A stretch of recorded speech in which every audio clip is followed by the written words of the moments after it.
Good afternoon, St. Francis. It is June the 14th, 2021. It is Flag Day, but more importantly, it is Monday of the 11th week of the year. Coming to you on assignment, as I have been these past couple of weekends. This is another weekend that I am on assignment, finishing it up, heading back to Raleigh today. But this Monday of the 11th week of the year.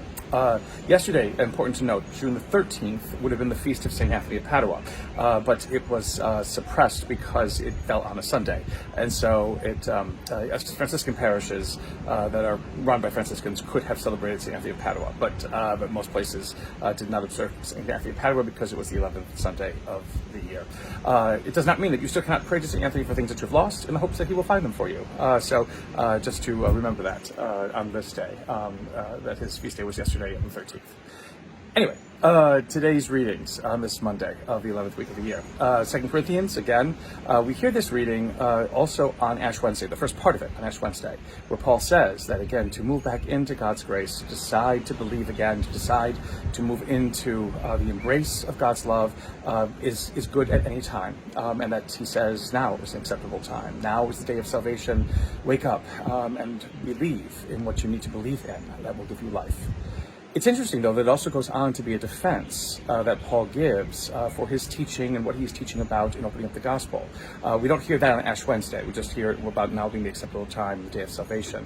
But again, Paul is always very forthright and upfront in the fact that he is doing what needs to be done, saying what needs to be done, even if it contradicts and upsets the standards of Judaism of his time and as Judaism understood itself.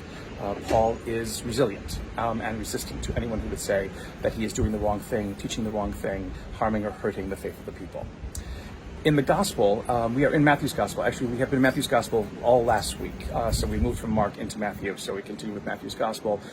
In this passage, Matthew's Gospel, Jesus gives us a very different understanding, a very different idea of justice itself.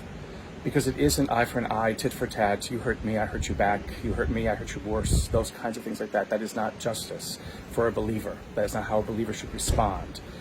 He says, again, outrageous things, though, in one way. That is, someone slaps you on the cheek, give them the other cheek as well. Someone takes your cloak, give them your shirt, your tunic, or someone takes your tunic, give them your cloak as well. It seems as though Jesus is saying, just be a dish rag and let people walk all over you. And that is not what Jesus is saying. But Jesus is asking us to evaluate what are our standards of justice. If it is just to hurt others so that we will not be hurt again, if it is just to extract vengeance upon others because we haven't hurt again, then that is not justice at all. That is pain, that is hurt. In many ways, that is sin, because it does not respect the dignity of even those who have harmed us or hurt us, because they still have dignity. That dignity needs to be retained and reclaimed. And if our justice does anything but help people to reclaim their dignity, again, it is not justice at all. May the Lord give you peace.